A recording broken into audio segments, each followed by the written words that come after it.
Our guest today is Michelle Frame, president and founder of Victus Ars, a boutique food product development lab whose specialty is the confectionery industry.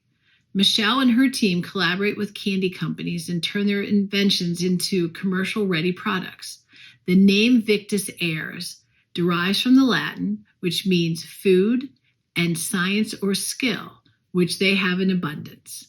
In our conversation today, we touch on the launch of the new Institute of Confectionery Excellence, where Michelle and her team provide hands-on training in the candy and confectionery industry. Their courses focus on the science, the process, and the ingredient functionality so that technicians and food scientists can troubleshoot faster and manufacture better products. She walks us through candy making processes, including panning, tempering chocolate, and forming gummies. You might not think of gummy candy as being cutting-edge technology, but Michelle's team is creating the next generation of supplements and prescription drug delivery. This means putting crucial medicines into gummy form for those at-risk people who struggle with swallowing pills, such as children and elderly. Don't listen to this podcast hungry, because by the end, you'll be craving your favorite candy. Hello, Michelle. How are you doing, my friend? I'm doing great. We haven't talked in a long time, so this should be fun. It has been a while, Maureen. It has been, yes. I know, but we've known each other for many, many years. Many years, yes. The most recent thing that I saw you put out there was the Institute of Confectionery Excellence. Yes. So that's your new baby. That's the new baby. We're really excited about it. We've been working on it for quite some time. We looked at it before the pandemic. And of course, when that hit, nobody was going to be traveling. So we just let it set and kept mulling over what it should actually be, which was great because it gave us some time to do some iterations just in-house on what we wanted. So the Institute for Confectionery Excellence is a really dynamic space within the same building that we have our lab in, and it's it is all taught by Victus Ars scientist managers who have production experience just like I do. So when we're doing the training classes, these really are employee training. So these aren't classes to make fun things for your kid's birthday party. This isn't hey, let's drink wine and do art. This is some pretty hardcore science on some of it, some of the chemistry and such. But really, it's a whole lot about application. Do you know how to make benchtop gummies in a way that can be made for everybody to taste that needs to, but also so that you can troubleshoot in the plant? So many operators in a candy factory may have been there for 20, 30 years, and they've never actually touched, tasted, looked at corn syrup or tapioca syrup or any of the other things. They don't understand gelling agents. They know that this stuff is made of gelatin and that goes in that tank here, and this stuff is made with pectin and something else happens. But they don't understand the chemistry behind it. And it's not even just chemistry in terms of, chemical structures and stuff, because not everybody needs to know all of that. But it is understanding that these react differently depending on how they're mixed with other ingredients or even how they're mixed with water. So when we take the operators out of the plant, bring them into our classroom space and explain what's actually going on and how corn syrup behaves when it's warm versus when it's cold, versus how it plays differently depending on what the DE is. Now, as scientists, we explain what dextrose equivalents are, and that it has to do with the molecule size and how many small mono and disaccharides you have in the syrup versus how many big branchy things. But for, operators or those in business roles such as marketing and purchasing and such, what they need to understand is that these simply are very different, that a 42 DE syrup is different than a 62 DE syrup. And if those are corn syrups, those behave differently than a 40 or 60 DE tapioca syrup. And understanding that and how that can affect how it cooks, how it flows in a pipe, how it's going to deposit, how it's going to cure into a gummy or chew or whatever you're making is all really key. And once you start understanding that, you can troubleshoot in your plant so much faster. So these classes really have an effect two ways. One is on immediate ROI. You now have operators that can troubleshoot in your plant, that can see when something's going awry and they can stop it before it actually causes major issues. But it's also about retention. Employee retention obviously is critical at any time. Right now, I was just speaking to somebody at Illinois Manufacturing Association, and she stated that the cost to replace somebody that is being paid $40,000 is $20,000. So you're between 45 and 50% cost of the salary to replace that role. So how do you retain employees? How do you make sure that they're feeling valued, that they feel like they've understood their job, they're good at it, they feel like they're making an impact to the business and to what you're making is through training and feeling like they really understand their role, is that space on the line is theirs and they get it. So they're not just pushing a start button or a stop button and waiting for everything else to happen. And even as we go to AI, eventually, as some of these things will switch to, if you don't understand how the system works from a food ingredient standpoint, we're going to have a whole lot of messes. So having operators that truly understand it, having maintenance people that really understand it, having all these other pieces are key in order to really have a company that is stable and functional and set for long-term growth. Okay. Do you ever have anybody push back and say, well, if I have these people learn all this, they're going to ask for more money, or they're going to leave me and go take this technology somewhere else? We're not seeing that at all. And we're seeing companies actually come in and say, hey, can we utilize you to help us build our own in-house training? Not that we're going to do it in-house, but put it into the HR system so that we have a set amount of learning or classes that we can send folks to.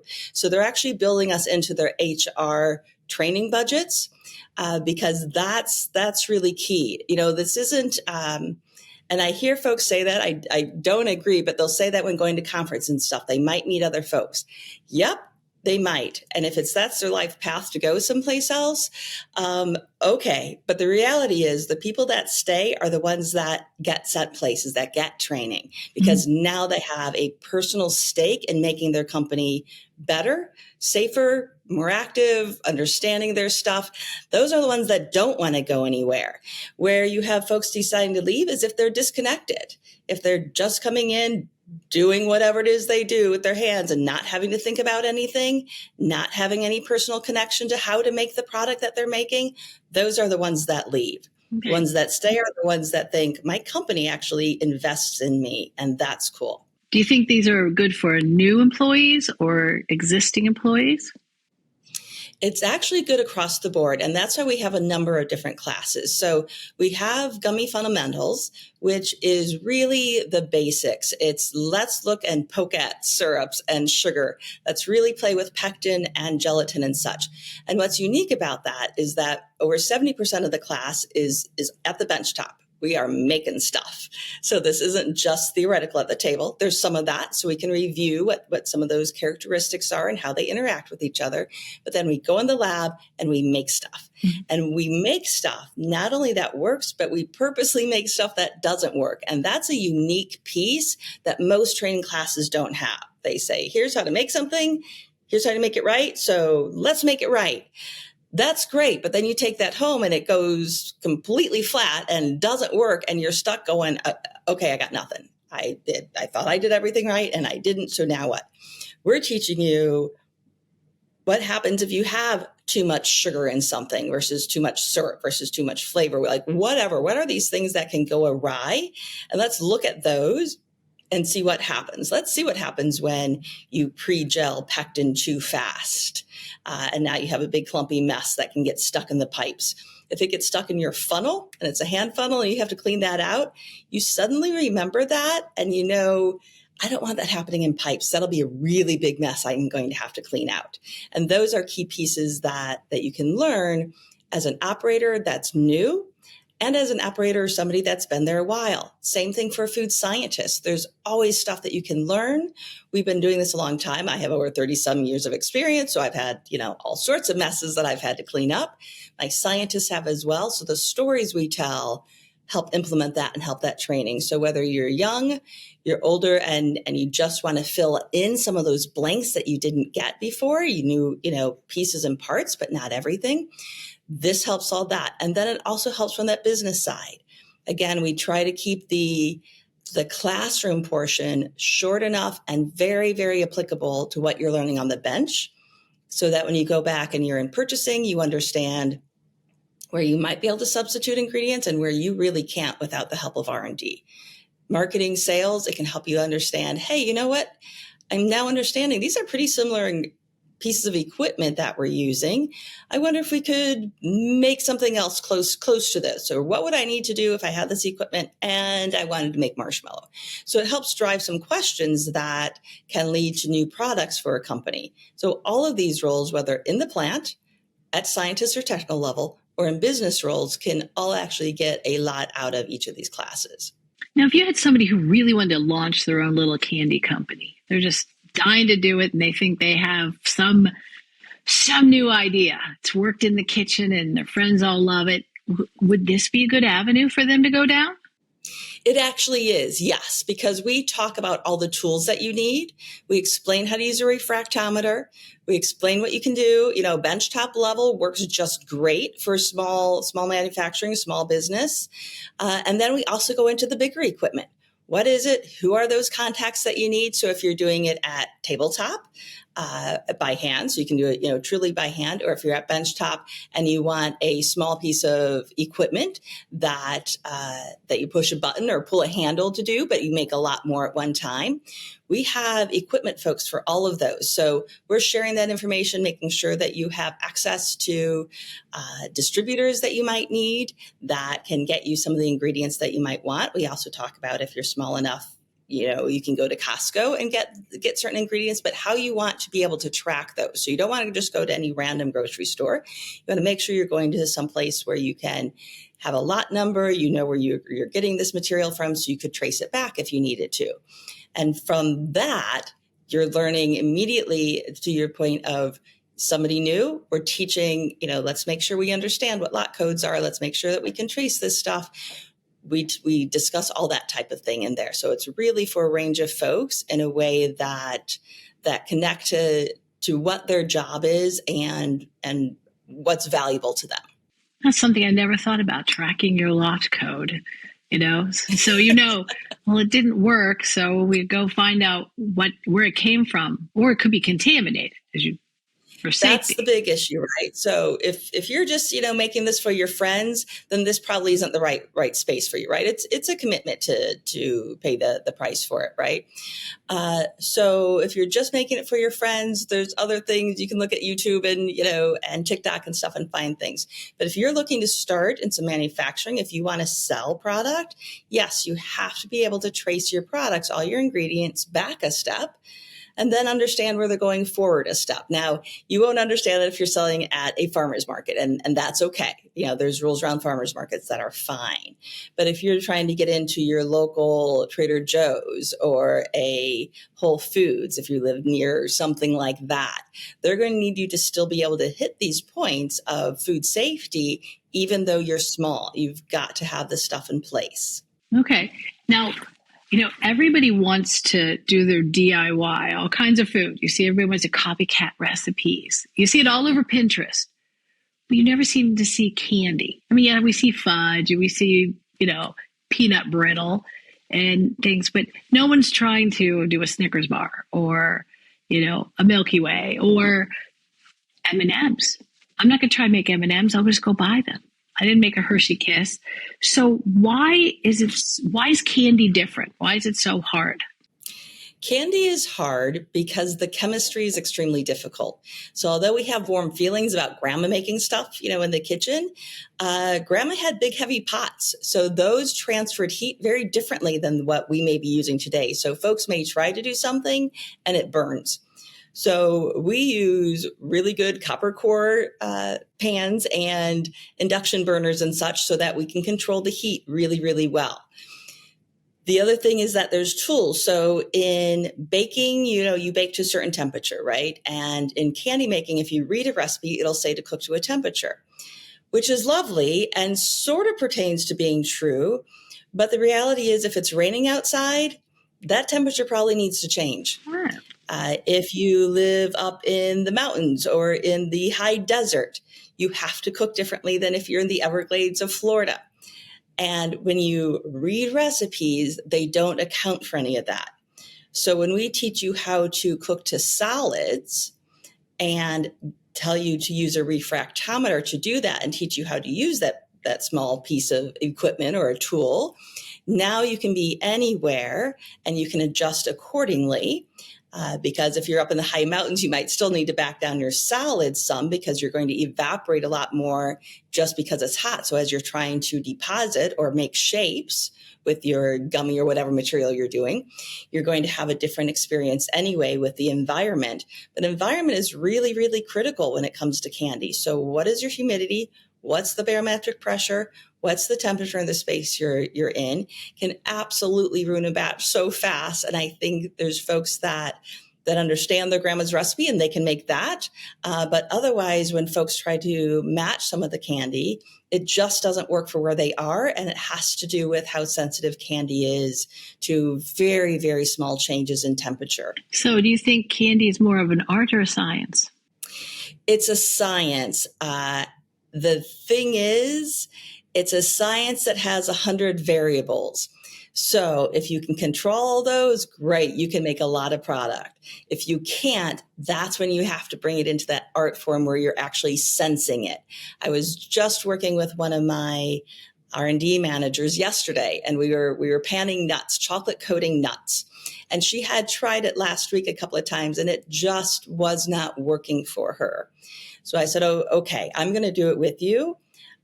Because I'm guessing your brain is getting in the way. And that's what it was. She was like, I feel like I have to add something. I need to do something. I'm like, exactly right. But if we think of it instead in a Zen type moment and say, I'm going to listen to the candy, we can listen to it roll. And it rolls much softer when the chocolate is warm and malleable. And as that chocolate hardens, it gets harder and it sounds like rocks in a pan. Listen for that. That's going to tell you more than looking at it is going to. So is that art or science? Well, in theory, it's science because it has to do with how crystallization is happening. But can you measure crystallization while coating something with chocolate? You can't. There's not a method to do that. So instead, that's when it becomes that art because we just don't have the tools to measure all those variables, especially in real time. So that's when we have to pull in that art or that sensing and using all your senses to just listen, feel for it. There's things that, are more about smell that we're looking at. So across the board, there is science there, but that science, that methodology doesn't exist in a way that works in real time, which means you have to get what we say is it's neither, it's actually skill, or it's both. And therefore it's skill. So art or science, it's skills. So I want you to back up a little bit. For people who are listening and don't know, tell us what panning is. Absolutely. So panning, you may have seen in commercials, and you'll see a small rotating bowl that looks sort of like a cement mixer, but much smaller. And usually it'll show a chef drizzling some chocolate in there. And that's lovely. When you take that bowl and you now blow it up, and so it is in our labs, we either have 16-inch or 24-inch because that's what we train on. But in a plant, you might have a 36 to 48-inch pan. So if you think one of those pans being 4 feet in diameter, and then that room probably has 50 of those pans standing next to each other. And then you have an air system that comes in overhead in a big tube.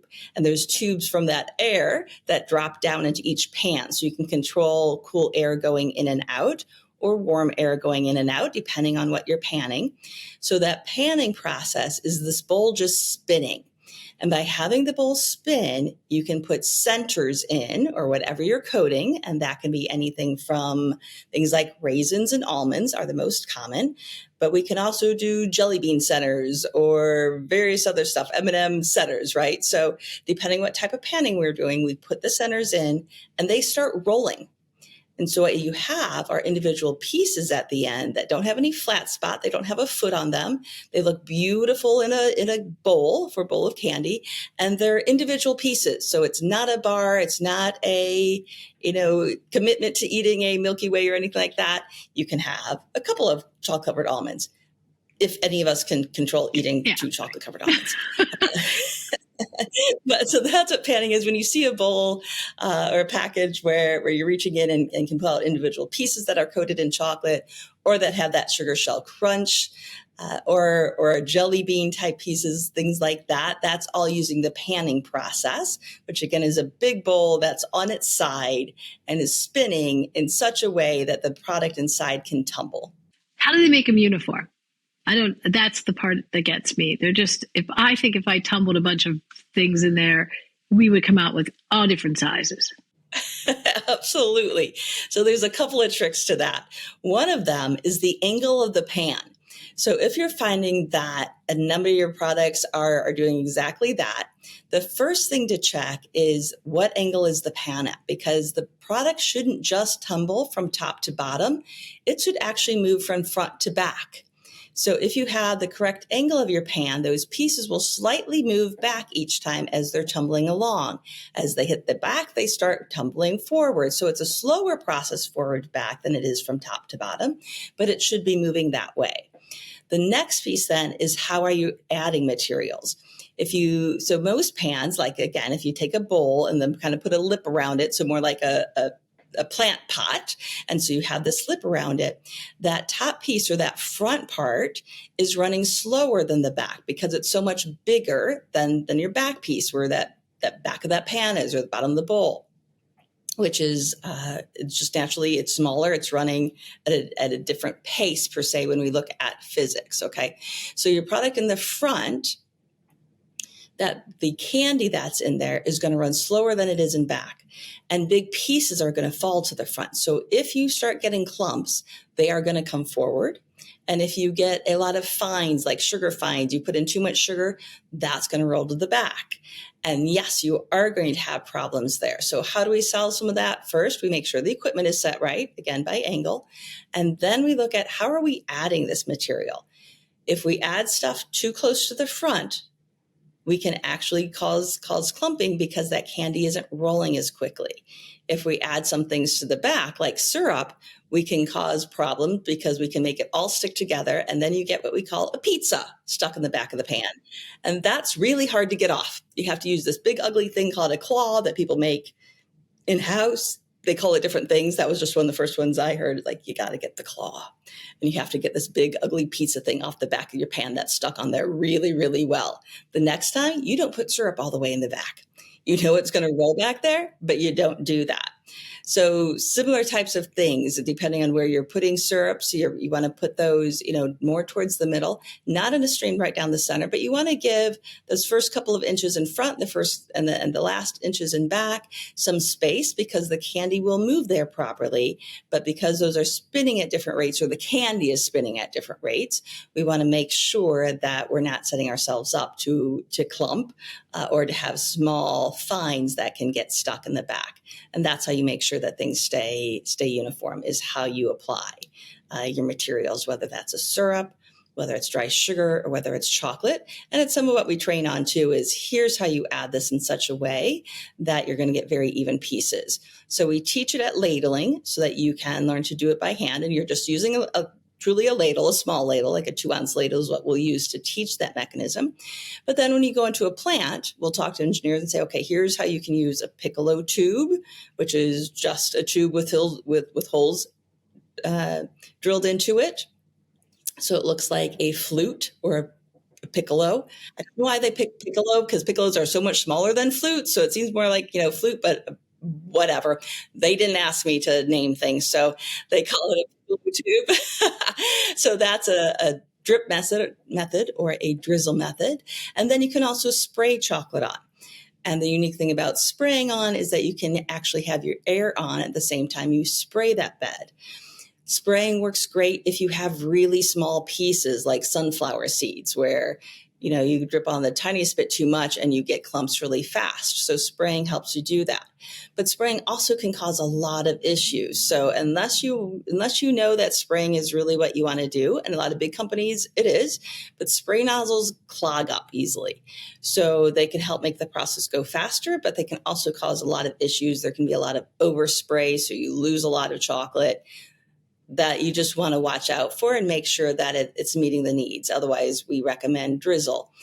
That's for chocolate. For syrups, whether you're doing jelly beans or whether you're doing sugar shell, we're looking at it a little bit differently because we don't want to spray because that can trigger crystallization. We want it to trigger on the bed. So we have to make sure that if we are spraying, it's in a contained system and we understand what our solids are and all those types of fleeces so that it hits the product and has time to spread before it's going to start crystallizing. So balancing out all those pieces, we can teach by hand, and then we can talk about what it takes to do the engineering to do it at much higher levels. Okay, so you can coat it with chocolate and then coat it with a candy. You can, yes. And then you can make it shiny. Yeah, so now you're kind of talking peanut M&Ms, right? Yeah. Or peanut butter M&Ms. Or peanut butter M&Ms, absolutely. Or all those, the crispy ones, all of that. Yes, that's what we're talking about. We take those centers, we coat them with chocolate. Now we move them to a different set of pans because those pans are now coated in chocolate. So we move those, we let the chocolate set some so that more of that cocoa butter can crystallize and make a nice firm center again. And now those are our new centers. We put those in a clean pan and now we can put a sugar shell on them. And then yes, once that's properly crystallized, then we can polish them up, or we first coat with white so that we have a nice underneath primer, and then we put color on the outside of that. So now you have a nice bright yellow or brown or green, red, all those colors. Now we let them set, and then we polish them to a nice bright shiny finish, and you have a beautiful M&M type piece of whether it's peanut and peanut butter and crunchy and all those fabulous things that they do. That's how they're making them. So how long would it take, like in a pilot plant setting? How long would it take to do all those steps? So in a pilot plant setting, or the settings that we're doing, we're going to take the first day to do the chocolate panning, and that's going to take probably 2 hours, possibly 3, depending on how much chocolate we want on. Then we're going to pull those out and we're going to let them rest. And really all it's doing is, again, just giving it more time for that cocoa butter to continue crystallizing. So when you first make a chocolate bar or coat something with chocolate, that chocolate we say is tempered, but it's not all tempered. It's only about 3% of that chocolate is tempered, and it has more time. So you really just have the tempering seed in there. If you start tempering up to even 5 or 6%, your chocolate gets too thick and you can't mess with it. You can't play with it. So if you're molding bars or doing molded hollow chocolates, things like that, you have a low level of tempering. With panning, we don't want that chocolate tempered at all because we need time for it to smooth. What that means then is you have a piece that seems hard, but just like nail polish or cement, it actually needs more time to cure, to set, whatever you want to call it. There's different words that different factories use. But the reality is it's just giving that cocoa butter time for that seed that you introduced to crystallize out in the right pattern so that it provides the stability and the bite and eating experience that we want. So if if chocolate is done incorrectly, we've all had it where the chocolate is just a little too melty and you barely touch it and it's melting all over your hand. Or the other way where it's actually gotten old and it's like, why is my chocolate sort of chewy? And it says it's real chocolate. That has more to do with how the cocoa butter is crystallized. So we want to make sure that's in the right form so that it melts at body temperature. And that's true whether you're melting chocolate or panning or whatever. So when it's setting, do you set it at room temperature or stick it in the refrigerator? What do you do? So you want it cool but not refrigerated. Chocolate doesn't like to be shocked. So chocolate's a bit of a prima donna, which is why if you see some things where it says compound coating or chocolate flavored coating, things like that, it's because they're using they've taken out the cocoa butter, which is really the prima donna part of it, and replaced it with something like palm oil or such, which can be easier to play with because it's a little more on the nose with what temperature it sets at. With cocoa butter, you want to gently cool it. So it wants to be in air-conditioned settings. So it's fine for it to go down to 65, potentially go down to 62 or 60, provided you bring it back up gently. You don't want to just shove it into a space that's 10 degrees cooler than your room. You want to make sure that it's cool and dry in the space. That's really what it wants. So in the case of panning with chocolate, because you have all these pans spinning, you are naturally creating heat in the room, right? There's just kinetic energy that's being built in the room. So heavy pan spinning create heat. Tumbling product creates heat. This is all just basic physics of whatever it is, it's going to do that. So if we cool that room down and keep the room closer to 60 or 55, now that helps the panning process go faster. Then when you take the product out, you leave it in that room. So you actually have a much bigger room, or your pans are around the outside of the room, and the center of the room is for storing it. So that way it's not getting shocked at all, because what chocolate really doesn't like is to be shocked, either going up in temperature or down in temperature. So it wants to just kind of hold its place. So we hold it in place in that room. So let's say we're doing it at between 60, 65. We hold it in that place. Now the next day, 24 hours later, now it's had enough time. It usually takes between 48 and 72 hours for chocolate to truly crystallize to its final point. So if you really want to know what the snap of chocolate is going to be, you need to hold it longer. But for the panning process, we have enough of it crystallized at 24 hours that we can now put it in the next pan, and now we can sugar shell it. Sugar shelling takes a long time, especially in a lab setting. In big manufacturing, you can do these enclosed systems in a much shorter time. But in a open atmosphere setting, if you don't have your humidity down between 20 and 25, it's going to take hours. It's going to take anywhere, depending on how much sugar shell you want, it can take anywhere from about 8 to 16 hours to sugar shell. Wow. Yes, because you're putting on a layer of sugar and then you're letting it tumble and smooth. And then that sugar, that water comes off of it and the sugar crystallizes. And you have to wait for it to do that, because otherwise, when you get to layer 50, and there's a lot of layers, you're probably putting on 70 some layers. If those underneath layers aren't crystallized properly, you can start getting cracking. So you need to make sure your underneath layers are properly done. You need to make sure that your middle layers are holding a good foundation, because you don't want to get to the end and suddenly have, you've made it a yellow or a red and there's hot spots of moisture underneath. And now you either get cracking or you get what we say is mottled color, which almost looks like something is moldy, because it'll be 2 or 3 different shades of the same color, red. And it's because of the way the moisture is underneath it. So we really have to make sure that we are panning in such a way that we don't have so much dryness that we dust off the sugar, because that causes other problems. So it needs to be dry enough, but not over dried. So you're creating systems, or you're learning your skill so that you understand where that space is, so that that product can be properly sugar shelled. Now it comes out again. It sits another 24 hours again, allowing more of that sugar to crystallize out completely, allow the moisture to come to equilibrium. And then finally, we will polish it the final day. So day 1, we're chocolate panning, and that's going to take 2 to 3 hours generally. Then the next day, we're going to sugar shell, and that's going to take minimally all day of 8 hours, probably 2 days of that. And then finally, that following day, so like day 5, we're polishing, and we can polish and glaze at that point. And now we can let it set for a few hours, let the shellac set. So we need to let that set for about 4 hours, and now we can package. Wow. So you are depending on what sugar shell you want, what chocolate level you want, those types of things, you're somewhere in 4 or 5 days is what you're going to do in a lab and in manufacturing settings where you have manual panning going on. Wow. Now you know why we do not make M&Ms at home. And that is why you do not make M&Ms at home. And we haven't even started with, getting that chocolate tempered and then trying to mold it into the shape of an M&M, because getting that lentil shape takes a piece of equipment that is 2 rollers that look kind of like egg cartons, that you have to hit the chocolate exactly right for. And those 2 rollers have to be perfectly aligned so that when that chocolate hits them, it creates what looks like bubble wrap of chocolate. And then it comes down underneath and falls out. And now you break off that netting around it, right? And so that you get a nice smooth piece, but it's coming off looking like chocolate bubble wrap.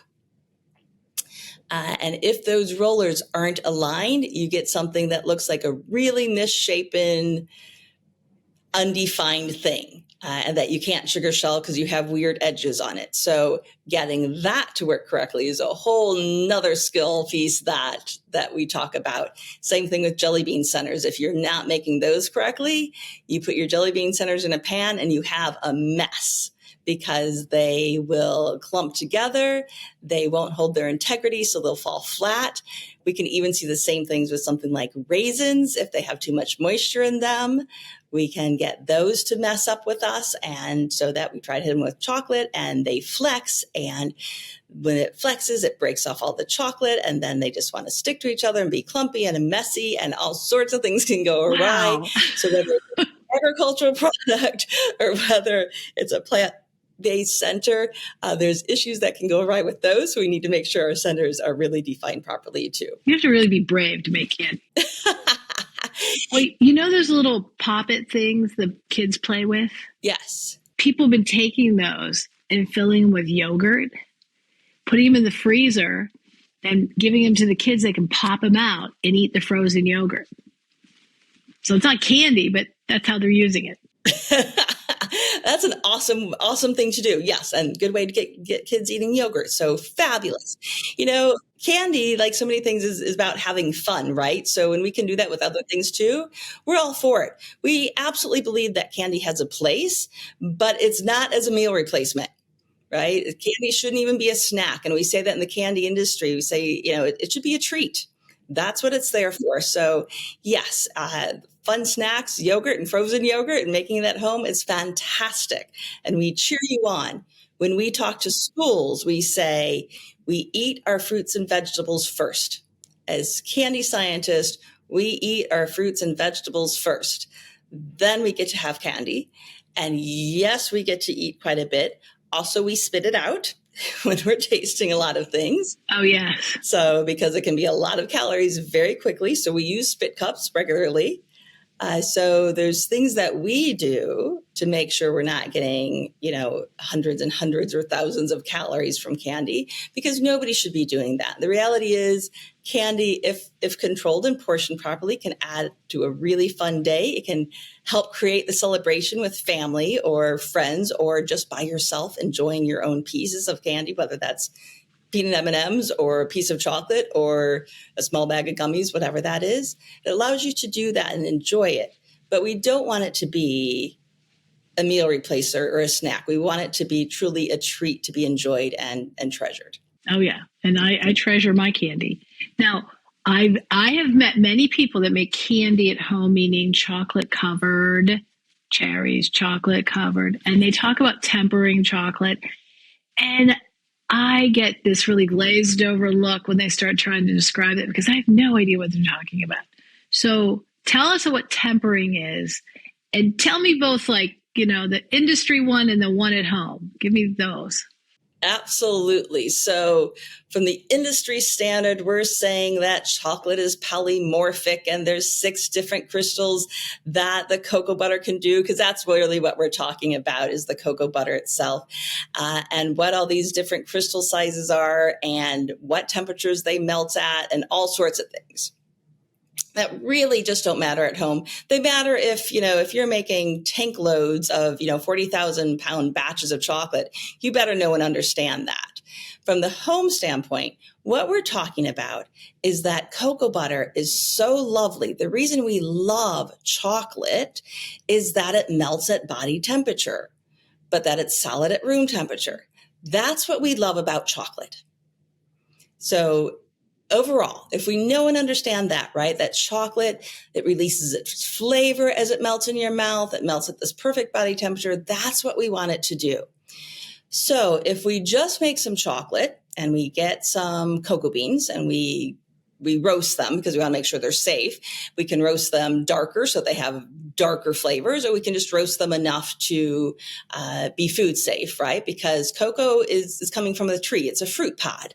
Well, lots of things like fruit pods. So there's snakes, there's rats, there's all sorts of stuff around cocoa trees, right? And we're talking in the jungle. So there's lots of things around there.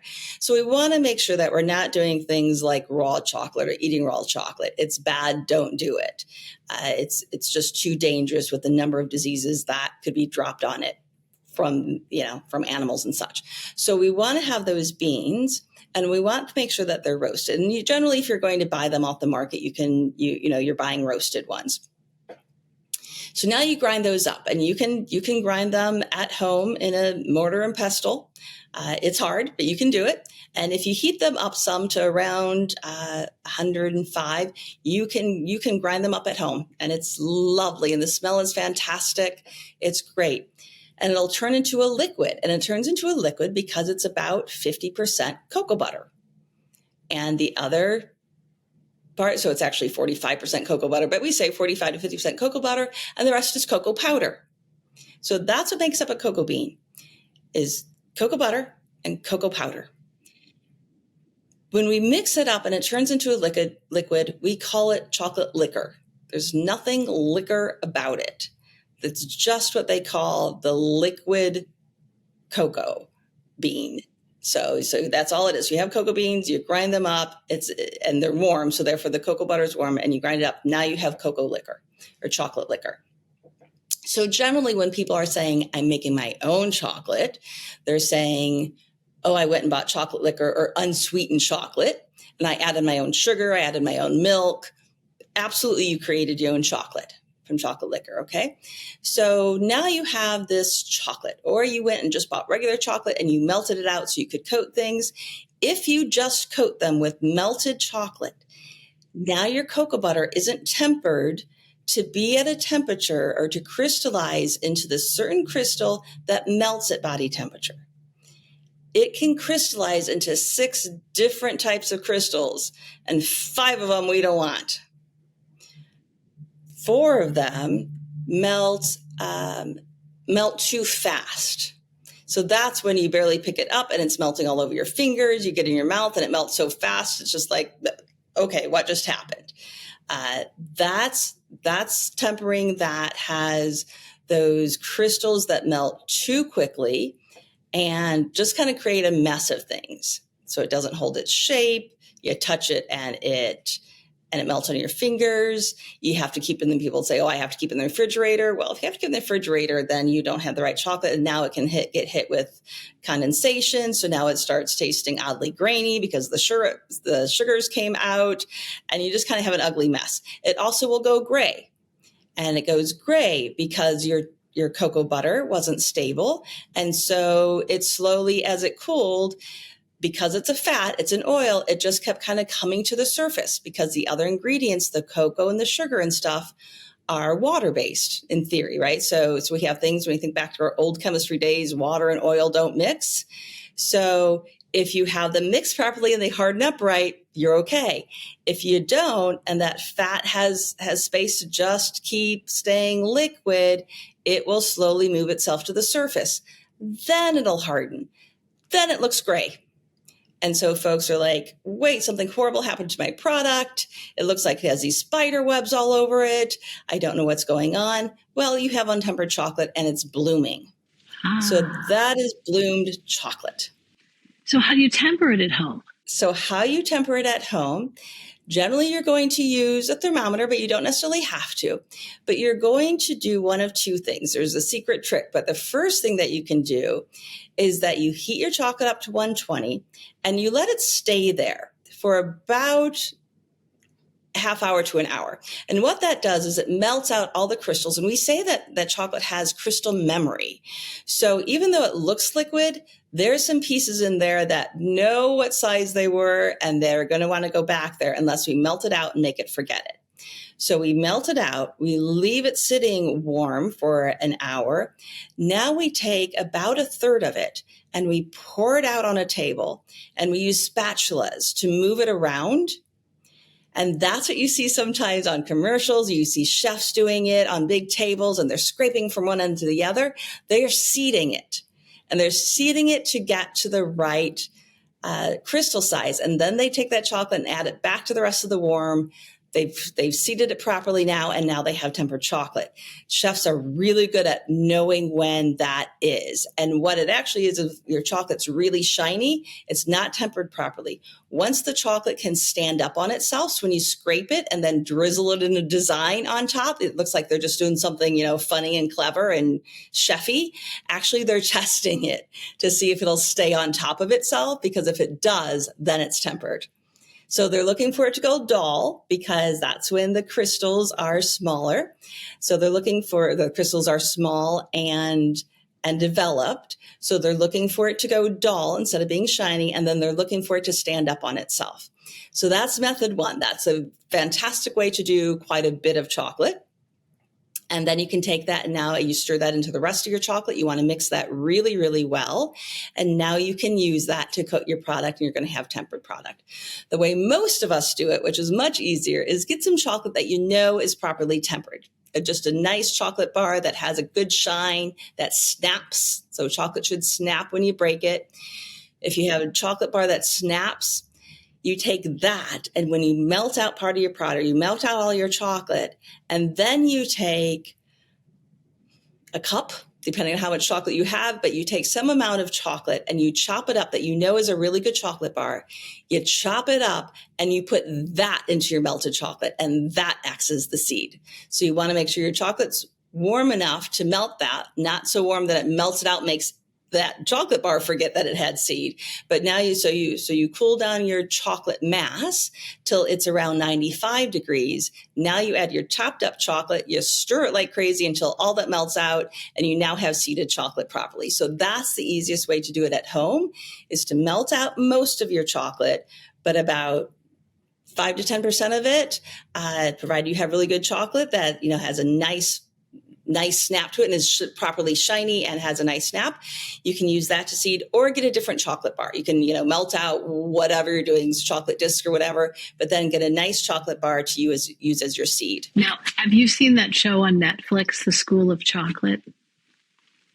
I have not. You have not? That's where they take chocolate and use it as I'm going to say an art medium, except everything they make has to taste good. So, lovely. You have to watch that, because the guy is famous, and I can't even remember his name, so hope he's not listening. And he has made horses, statues, life-size horses. He made this one, Father Nature, made him out of a tree, but every single part of it is chocolate. I shouldn't say every part is chocolate. Every part is some kind of candy. 95% of it's chocolate. But he invites these contestants in, and they're not like some of those shows where you have to, it's not like Survivor mode. Every time you make a mistake, you're out. He actually tells them what they did wrong and how to fix it while they're working on it. He'll even show them, no, you have to fix this. Because he wants to see what they accomplish, not how bad they mess up. Because most people, when I see shows, you want to see how badly a person fails. He's not about that. He wants to see if everybody succeeds. But they will do some things like an entire chocolate piece is supposed to look like another food, like a head of broccoli, a taco, a hamburger. He'll have them do that kind, and then they also do sculpture stuff. But they are playing with chocolate the whole time. And they talk about tempering the whole time. And I'm watching going, I don't get it. I don't get it. I don't, what's that stirring? Why is stirring tempering? Why don't you just call it stirring the chocolate? And the show is probably a couple years old. So if you find it on Netflix, and you'll see all the things that they make. And they're phenomenal. And he also teaches them a lot about other confectionery products that you can pair with chocolate, meaning like he doesn't just tell them to take jelly beans and coat them in chocolate and you have something. He teaches them what kind of middle they can put in this to make it stay stable. And nothing on the project can be non-confectionery. Like if you were trying to make eagle's wings and you don't think the chocolate's going to hold it, you got to figure out what to put in the center that's a candy that'll hold the wings out. So it's really fascinating. It makes you feel like you can't make chocolate at home, but they do some amazing things. But he teaches you the science because he teaches them about how you can't make chocolate do this or do that. Sometimes it's over my head. I think it's maybe people for your graduates would understand it. Well, and it sounds lovely because, honestly, a lot of those shows I don't watch because it usually is about, watching people fail and pointing out how they're failing. It's like, I just don't need to, put that in there. It's like, that's really what it should be about. So I love the concept that you just explained because that's really what it should be about is learning and training and learning more stuff. So I will watch it because if that's what it's about, I love that vibe better than what so many of them are. Yeah, he does have to eliminate people to get to the bottom, but he's so kind when he eliminates them. He says, I don't think that you've practiced this enough. I think that if you go and learn some more, and he gives them suggestions, then you could come back, to a later show, or you would, or this isn't your forte. Like, I'm not artistic. He would have to let me go just because it wouldn't look like what I thought it would, So if people are really, really lacking the artistic part of it, he has to, because he did a Harley Davidson motorcycle. Every single part, life size, every single part was candy. And he does a lot of gold leaf on things. So he did all the metal pipes, all that with gold leaf or silver leaf or something. He did some metals. And it was amazing. And he's not afraid to spray air spray things, and make them different colors. So his trees can be green and eyeballs can be white. Yeah, you need to watch that. So we've talked a lot about chocolate, and I know that you're involved a lot with gummies now, and especially for supplements and pharmaceutical. And so it's not just for kids anymore. It is not just for kids. What we really enjoy about working with the supplement industry, and I'll talk about the PharmaSum in a second too, is that it's much more accessible. So instead of taking a big giant multivitamin, you can have 2 gummies, and now you feel like you've had a treat and you've gotten your vitamins.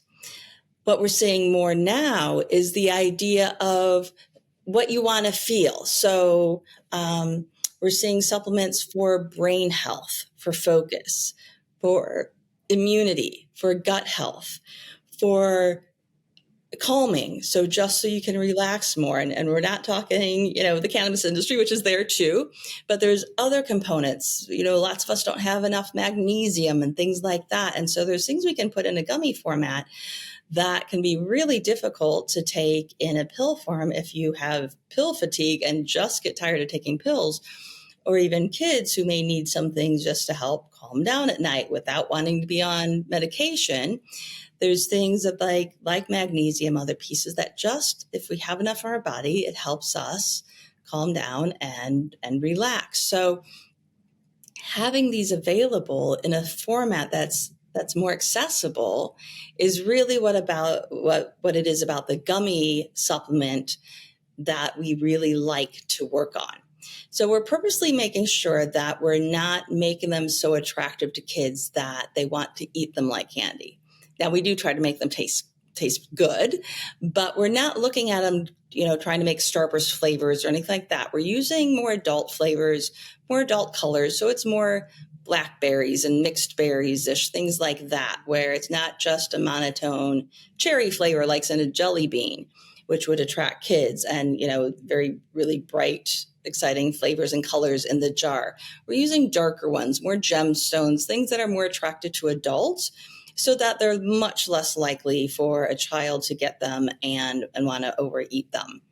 We also make sure that, they're packaged as supplements and packaging that has child resistant caps and such. So all those pieces are in play so that they are more adult based. So we did an internal study, and one of our managers went out to the stores, and she went to 5 different stores and took pictures of supplement gummy areas and came back and analyzed those, just put them up on a big screen and started counting. Over 70% of them were geared for adults based off the color, the flavors, what was in them.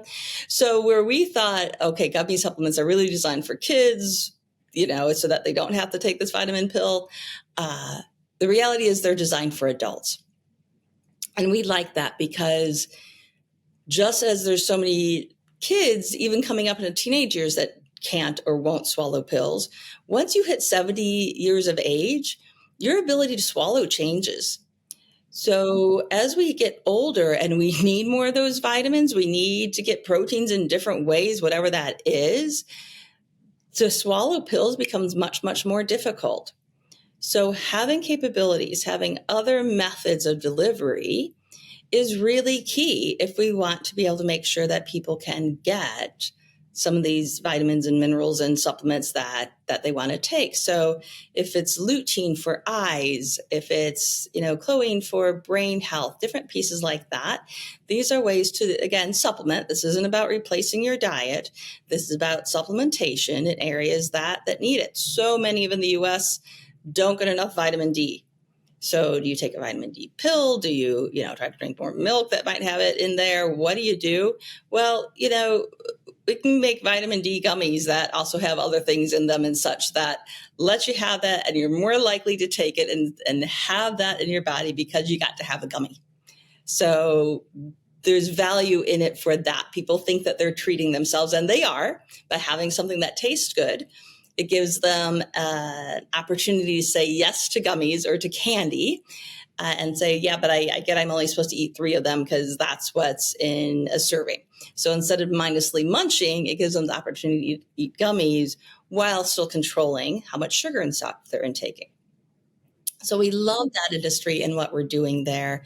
We love all the new ingredients that are coming out throughout the world that have real value. We're looking at things like neem oil from India, from the neem trees. They've been used for not even centuries, millennia, thousands of years because of their antibacterial properties. So they'll take the branches off of neem trees and chew on them, the small twigs and such, and that's how they clean their teeth. And they have so many antibacterial properties that it works.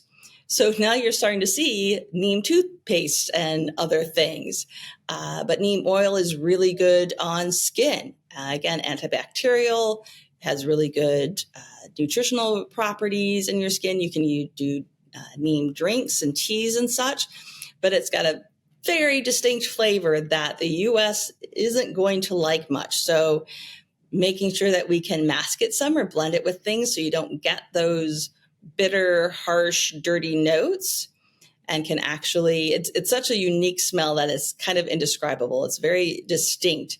And there's other things like that. So how can we bring some of those into our value system, into what we can do in a way that isn't just using all chemicals, but using some natural methods to do this stuff?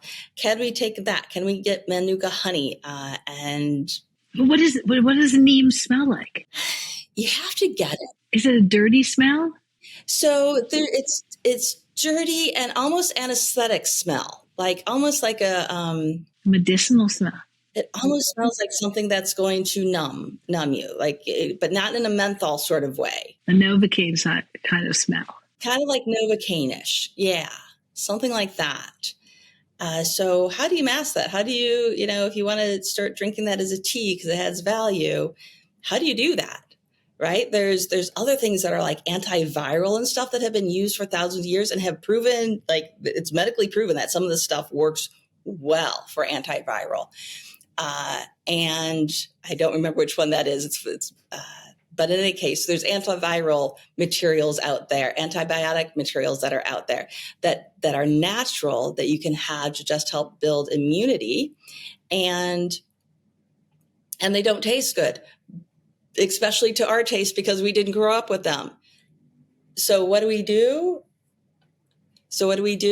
We see if we can get some of those into a gummy format where we can add enough flavor masking on top of that to get them to, we always say that our goal is Flintstone vitamins. So does anybody go, oh, I want to eat a bottle of Flintstone? Nope. But will you take one because it's good for you? And you know, sure. Yeah, they're tolerable enough to have one a day. Like as kids, we're like, sure, okay, we'll take that. Yeah, or baby aspirin, the orange baby aspirin. Baby aspirin, exactly, yes. So if we use those as goals, now we have something where we're not trying to make it taste like a Jelly Belly, and we shouldn't, honestly, because we don't want people to think, oh, I really want to eat, 20 of these or 50 of these. We want to make sure that they're within a controlled amount.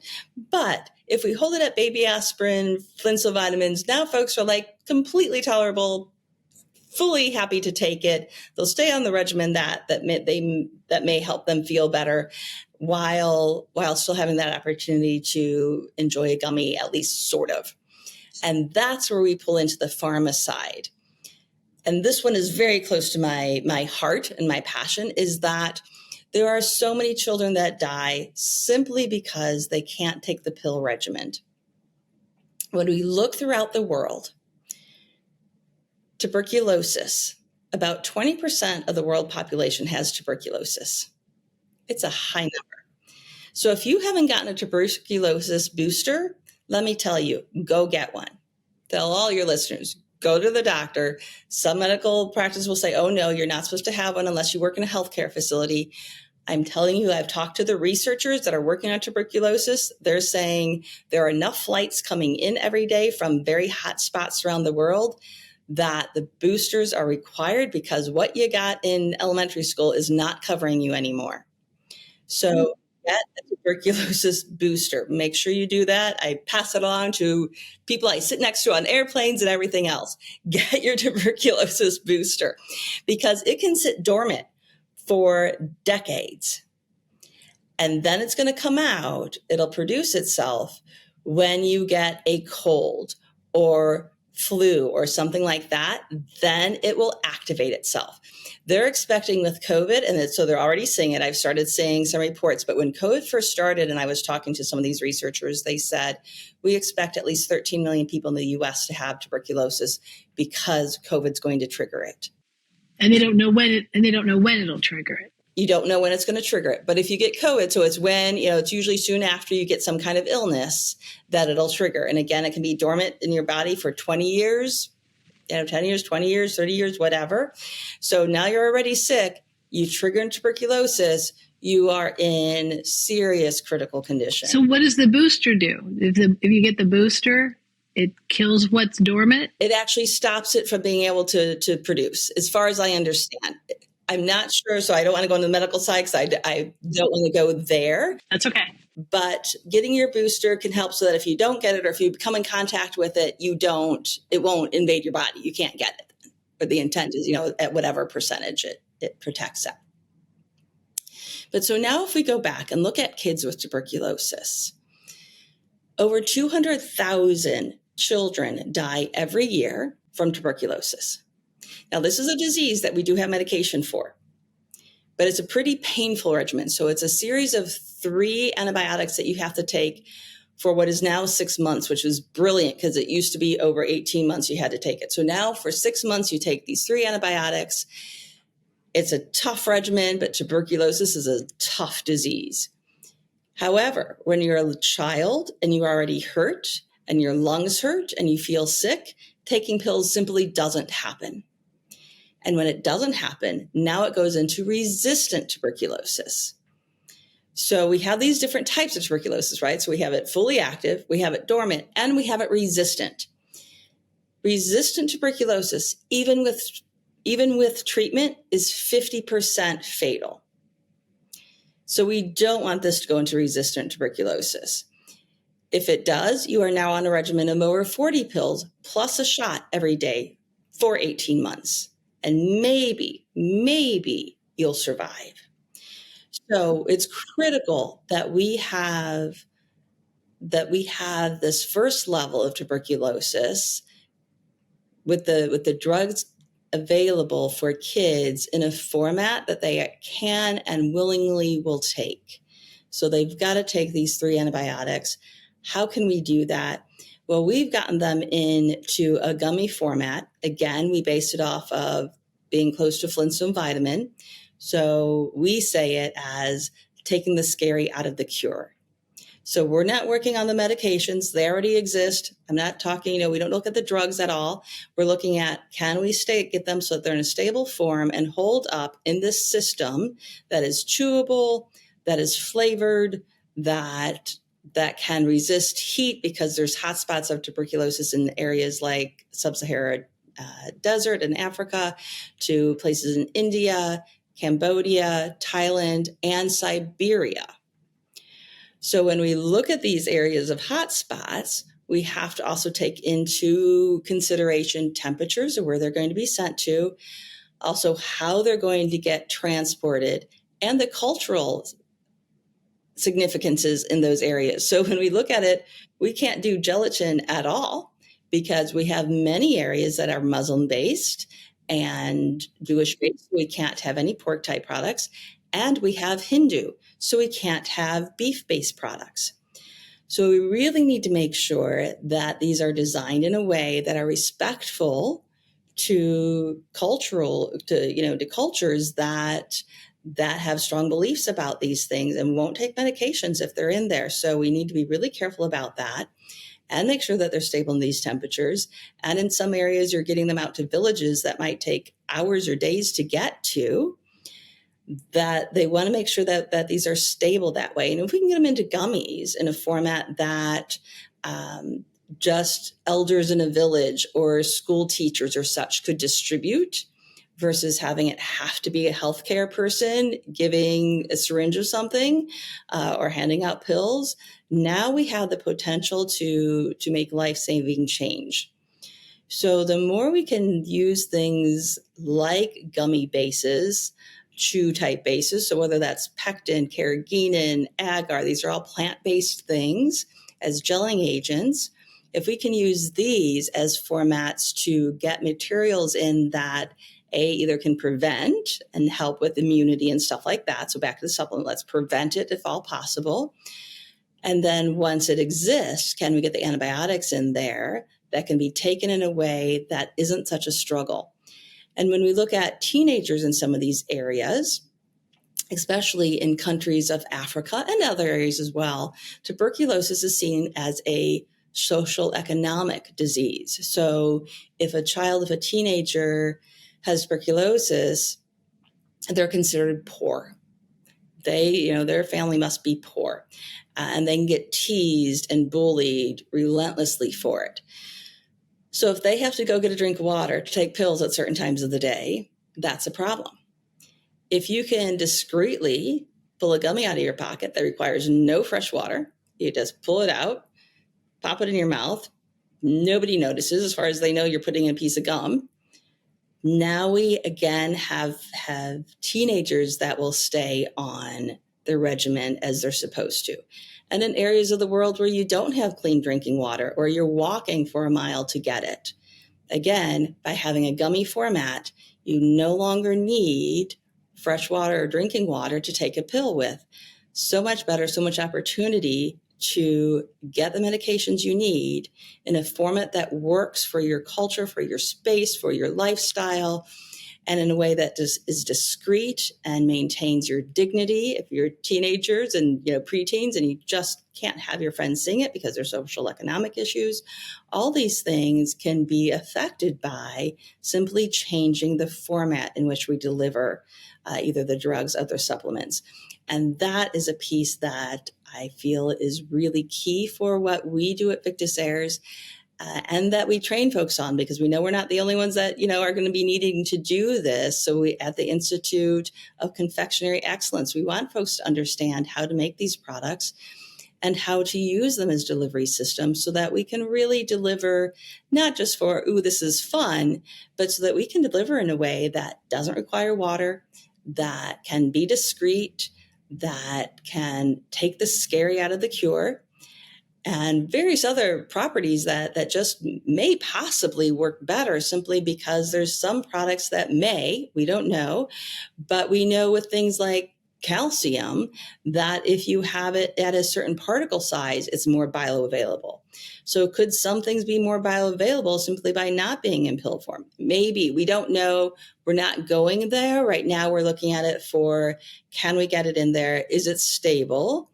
And can we, do we have the test to prove that material is staying in there? And then can we mask it in a way that takes it to a level of, as you said, baby aspirin or Flintstone vitamins, something that's palatable, even though it's not necessarily delightful. We'll leave the delightful for candy. And then for these pieces, we use that type of delivery system so that it takes the scary out of the cure. So this sounds wonderful. Are the companies embracing it? Are they doing it? So right now we're still in the development phases of these. With the one that we've been working on for tuberculosis, it was based on a grant from NIH, from National Institute of Health, and we were working with a biotech company on it. NIH had called them and said, you do really complicated mechanical things for healthcare and surgeries and such. Can you come up with a gummy that does this? And they went, of course we can. It's a gummy. We can do that. And then they tried. And then they panicked because they figured out that making gummies is way harder than they ever thought possible. And also there's shelf lives and all these other things you have to do and all these, rules around food things and ingesting that they didn't have to do with some of the things they were developing.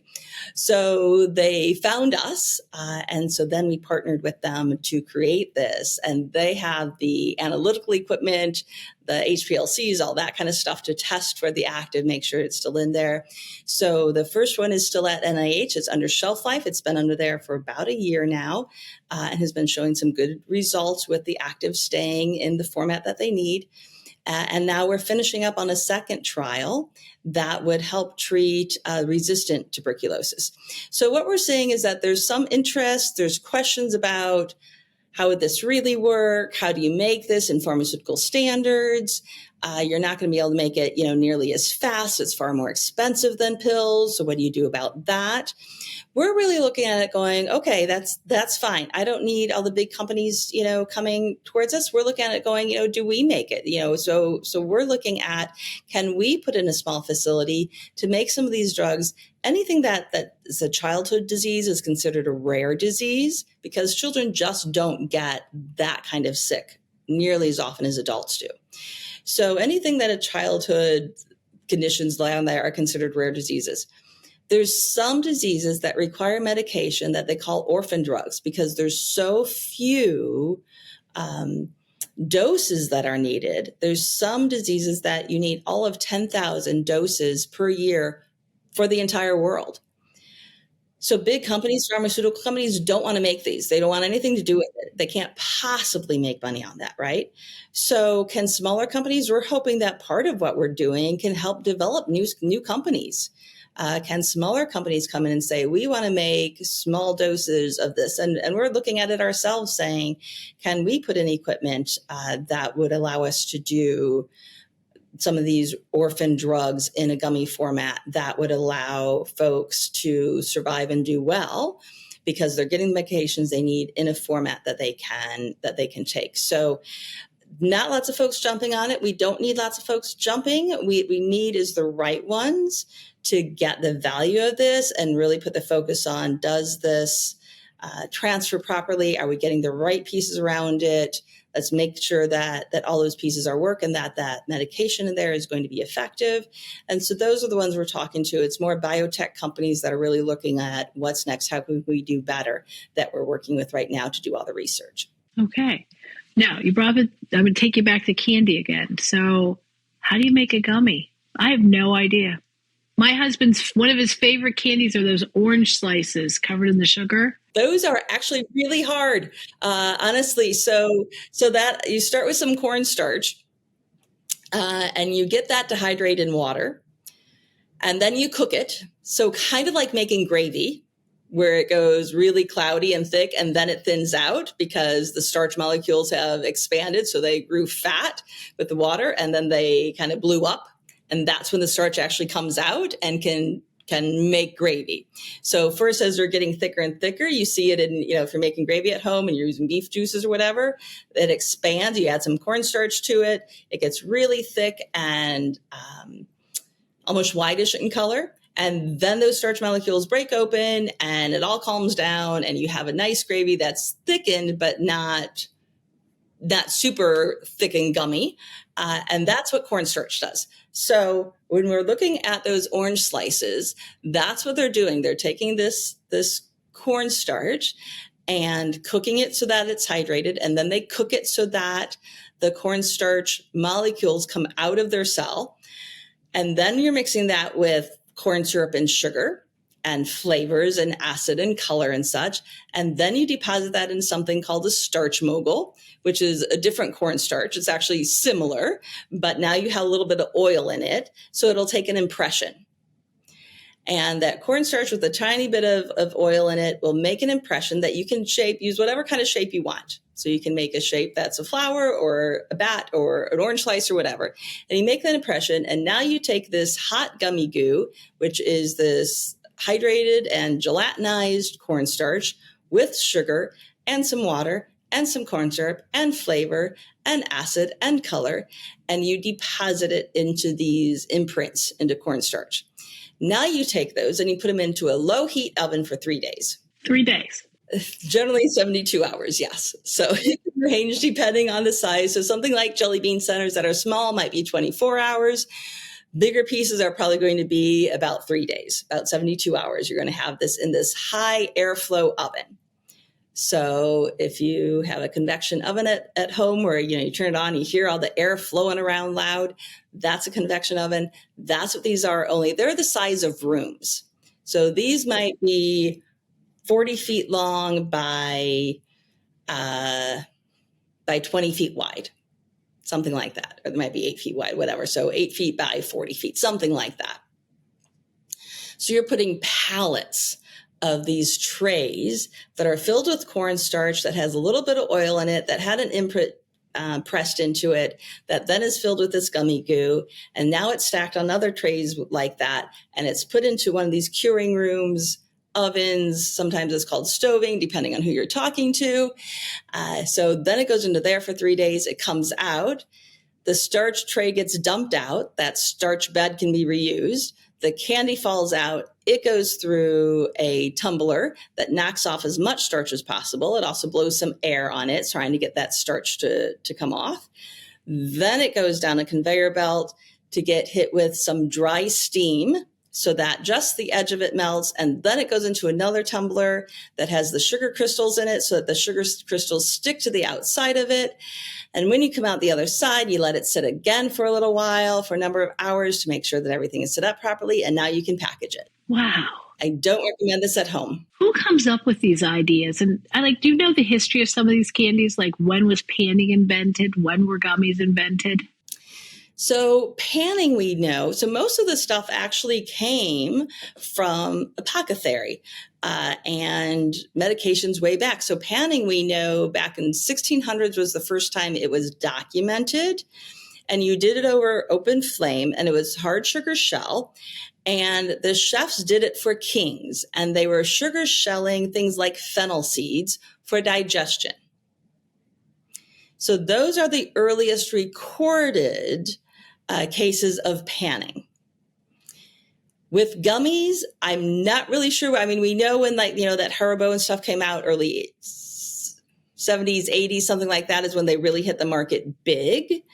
But long before that, you were doing pectin fruits, at a chef level. So candy stores were doing lots of different types of gummy things. And if you think about how candy came about as a whole, before there were highways that crossed the U.S., which came with World War II, right? So all our interstates, that had to do with the wars. Before that, candy was very, very local. So you had lots and lots and lots of candy shops because you could really only buy them in your general area, there wasn't, consistent refrigeration for candy-based things in any case. Cars certainly didn't have air conditioning. So you're looking at candy that's uber local. Once interstates came in, that's when suddenly a Hershey bar could get to California. So that's really where there's a major change in candy. So candy's been around for as long as we know, right? Like sugar cane was chewed on for just to have something sweet and enjoyable. So, there's histories of chocolate that we found back in bowls from, I don't remember the oldest ones that exist in Mesoamerica. So there's history around what some of these things were. But there's a difference between who is making them in these small spaces where you took fruit and you made it kind of in a jelly, and then you cooked it even more and you made something that was a gummy or a precursor to a gummy, versus when it became really big in the 80s, where it became kind of a world phenomenon. And then, and chocolate started as a liquid drink that kings and such would drink at first, the only ones that were allowed to. And they mixed it with a bunch of spices and chilies and such. It was a very savory thing. It was not sweet. Eventually, they started mixing it with honey. But cocoa beans were considered currency, so you traded them as coins. So there's a lot of really interesting history that comes with candy. Sugar has its own history that's pretty fascinating to read about. So there are books. Beth Kimmerly has written the history of some different candy companies that she does a great job. So there are histories of candy books and stuff like that that are really fun to read. And candy companies, because so many are family-based. Even today, there's, companies that are 5 generations in. When you look at Jelly Belly and some ones throughout the U.S. and of course all over in Europe, you have these family companies that have been around for generations and generations that information is passed down to. What's interesting is that unlike a lot of other industries, somewhere along the line, there were some very clever people who decided that candy shouldn't just be an art form. It shouldn't just be, the gentleman knows that it's done, or the candy maker knows when it's done, when he dips his arm in ice cold water, then plunges it into boiling candy goo, then plunges it back into the cold water, and feels it to see if it's the right texture. That's where we got, soft boil, hard boil. This wasn't like, take a spoon and drip it. These were guys that reached their hand into this stuff. Lots of them had very bad burns. But if you did it with cold enough water and you did it fast enough, you could do this. And that's how they would test for if it was done. So long before there were thermometers, this is what was done. And then somebody came along and said, I think we can find a better way to test for this, or let's see if we can make it so we can teach somebody else. And that's when they started using thermometers. So everything was based off of these very, very skilled workers that understood it from that sensory standpoint that we then applied the science to. So we looked at it and went, okay, how can we see what they're seeing using a tool? So you have these folks that were really skilled, and some still are, much, much rarer these days, but that's how they do it. Our grandmothers knew how to make jelly and knew the jelly was right by how it stuck to the back of a spoon. She didn't use a thermometer either. Could she make perfect jelly? Yep. If somebody who wasn't trained by grandma tried to do that, and then they put wax on top of it, you just created an anaerobic situation, and now you could get botulism and you could kill your whole family. So knowing how to do this properly is really critical. And they were absolutely skilled. Like, give big, big props to your grandmothers, because the reason you exist today is because they were really, really good at this. Yes, in our family, we make jelly with the wax, and I do not. And my mother says, why don't you? And I said, because I don't know how grandma did it. So I process it in a canning processor so nobody dies. Exactly, right? And nobody died on grandma's because she knew what she was doing. She didn't necessarily know why it was doing it, but she did know why, in that it stopped things from growing in it that could get you sick. So she was very clear in how she sanitized things. She was very clear on how she cooked up and what she was watching for. So then scientists came through and said, I wonder if we can test this by temperature and if it's related. And thankfully it was. So we can tell what the salads are based on temperatures. Again, grandma didn't travel across the US. So the temperature she used or the way she used it worked for her. But now you have a company that one's in Chicago and one's in Florida and one's in the high desert of California. They can't use the same methods because those three plants have to create things differently. So that's where we had to come up with things like salads and things that were a little less dependent on your atmosphere, although there's still a lot of formulas, especially when you're chocolate coating things or compound coating things, especially, chocolate dip cookies and stuff. Some of the old style ones that we had, they had a summer formula and a winter formula. So that coating base was a bit harder during the summer. So it didn't go soft in the grocery stores, and it was a little bit softer in the winter so that it didn't break your teeth or taste too much like wax. Oh, I make caramel corn for Christmas. And people have asked me to make it for weddings in the summer. And my answer is I can't. Right. You can't. And they say, why can't you? And I said, all I know is my furnace isn't on and I can't. I said, I have to make it in the winter. That's it. So I don't know the science behind it, but I know I tried it once and it was very chewy. It didn't hit the... It's humidity. Yeah, it didn't hit the breaking point. Didn't crack. Correct. And that was the humidity in your room. Yeah, so I said, I can't do it. Sorry. Exactly. It also keeps me out of doing work for other people. Absolutely. I don't have to make 40 bags. Yes. And the reality is, even if you set yourself up well, like you put, something in a smaller room and you put a dehumidifier in the room, there's things you could do so that you could make it. It wouldn't last long. By the time you bagged it and took it somewhere, it would also turn soft and chewy. But what I don't understand is I go to all these, go to the beach and all these people are making caramel corn on the boardwalk and you're buying it hot and it's wonderful. And like I said, I don't want to figure it out. I just know that when I make it, I put it on trays and I take it in my dining room where I've turned the heat off and it's cold room and it comes out beautiful. Do it in the summer, it comes out terrible. But those people at the boardwalk, they seem to have figured it out. I just haven't. Well, they actually have. Yes, there's ways you can do it. Yes, there are ways you can do it in small batch like that to do it fresh. But really, I wouldn't do it if I were you either. No. There's still a chance it can mess it up. So now you have 30 years of experience in all this confectionery. You want to take us through your career and tell us whatever you want about each step of it, a lot or a little bit. Just start at the beginning and bring us up to date. Sure. So I have a degree in food science from Purdue University. I did a summer internship at M&M Mars, which I loved and realized at that point on I was going to stay in candy, which I did. So when I finished up my degree at Mars, I went to the Dove Ice Cream Factory, where we worked with a lot of caramel and chocolate and fun things like that, toffee pieces, all sorts of cool stuff.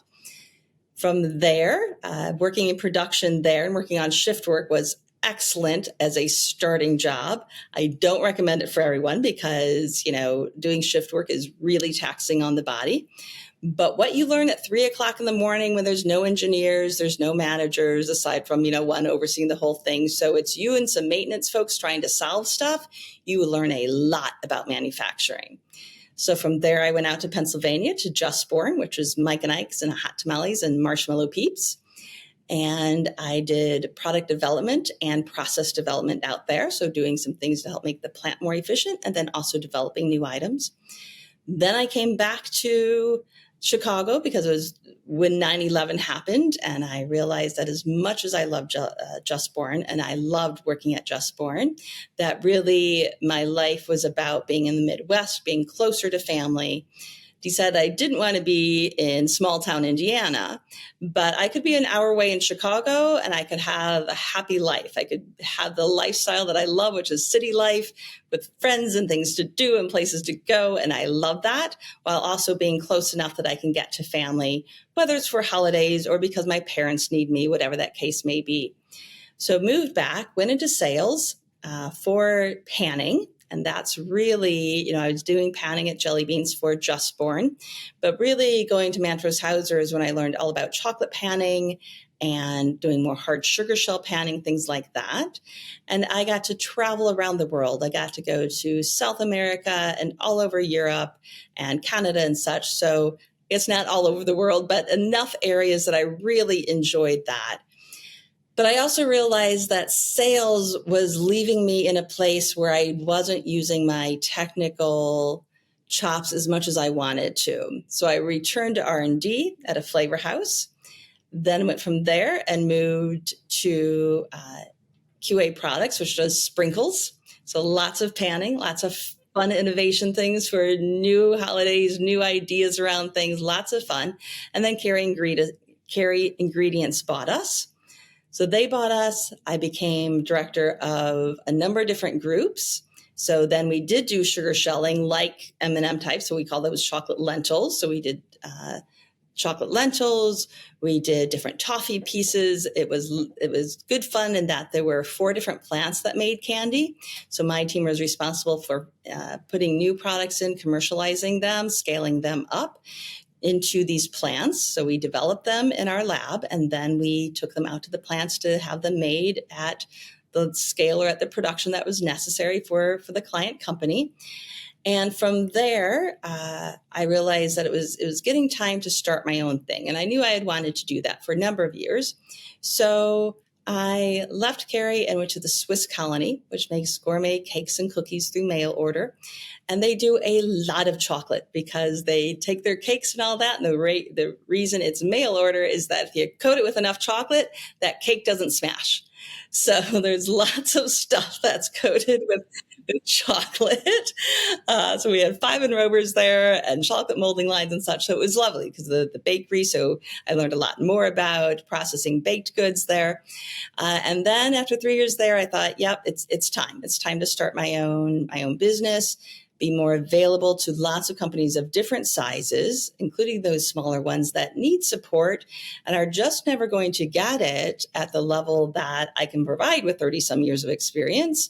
But they're not going to be able to afford that on a full-time basis. And I wanted to just make it more democratic, right? Build the democracy into who has access to a lot of experience and capability. And I wanted some smaller companies to have the capability that big companies could hire into. It's like, let's get these small companies having that kind of stability because they know their products are stable and safe and such. So that's what I went into it for. And it's been over 9 years now, and we love doing it. We love that we started the classes, and we are looking to start some really small productions so that some of those companies can have their first orders made with us before they find a co-manufacturer or try to invest in the equipment themselves. So we're working on production, and that should be coming early next year. And we have the classes so we can make sure people are taught correctly. And then we do our product development, which we've been doing. So I have a team of scientists that are smart, capable people who all have production experience. If not in candy, then certainly in food. And then they've learned the other stuff. So that's what we're doing. And we're very excited about that. Yeah. There is a food company, and I don't know if I should mention who it is, so I'll just describe it to you. They started out similar. It's similar to where you're ending up. They take little companies that are not making it or, struggling, have great ideas, or straight out have a great idea and don't know how to make it. And they have their small manufacturing, and these people get to utilize everything that they have, meaning their QA department, their marketing, their sales, their everything, R&D, and they get to make their product. And if it starts to take off, they get to move to be their own company. But they don't cut ties until they're ready. So if they're ready to cut ties on QA, have their own QA department, they can do that, but still use all the other departments. And they've come up with 4 or 5 food companies now that they wean them off instead of being like a private equity company who gives you money. If you don't make money for them, they dump you or sell you. But they leave you to figure it all out. These guys are saying, we've already figured it out, so we'll show you how to do it. And then you can, when you're up and running, so the person who came up with the idea, who may be the founder of the company, still gets to be president of the company. Nobody's running them. They get to run it. They get a lot of guidance. So if they really are going to do something that's not smart, they'll pull them aside and say, that's not how you do it. But you know nothing about transportation, so we'll teach you. You know nothing about, branding, so we'll teach you. You know nothing about, picking a co-manufacturer, we'll show you. So you can use ours, because theirs is very small capability right now. But you can move on. If you hit the big time, you can move on to other facilities. So they're kind of, it's all about leverage. Why should each one of these companies have their own QA department? Why should all these companies have their own sales department? All the regulatory affairs. And they use them until they get too big and get their own. So is that kind of something that you're going to probably head towards that way? Help these people? I don't know that we are, because I feel like our focus is probably going to go more towards the supplement, pharma, more research side of some of this. And can we work with companies in our small production facility to create stuff for shelf life studies, for rare drugs, for supplement spaces? So potentially in that supplement space, we would do co-manufacturing and then support going on. Potentially work into the marketing some of that, but I don't know that will go full out into all of that, because we're not looking, that's really an incubator space, and we're not looking to be an incubator. It's kind of like that, but they've moved it to a higher level. It's really hard to describe. Can I ask you one last question before we'll use this as a wrap up? Halloween's coming, so all that candy's going to be out there. What is your favorite candy? Or do you have like a top 3? My favorite candy is when we make our own chocolate-covered malt balls. Really? They are delightful, and we can get malt ball centers, and we coat them with really fabulous chocolate, but not too much. And we enjoy those, and that's my very favorite thing. Wonderful. Well, Michelle, it has been a pleasure talking to you. Thank you for spending this time with us. Thank you for helping us not only with the candy industry, the confectionery industry, but helping us, maybe some of those people at home saying, yeah, I shouldn't make that candy, but be happy that they're continuing to buy it and supporting the candy industry. Exactly that. Yes. Candy industry supports a lot of jobs in the U.S. So it's okay to buy it, because there's a lot of folks working in the industry that appreciate that they have job security, because folks enjoy candy. All right. Well, thank you very much for being here. Thank you so much, Maureen. You have a good day. All right. You too.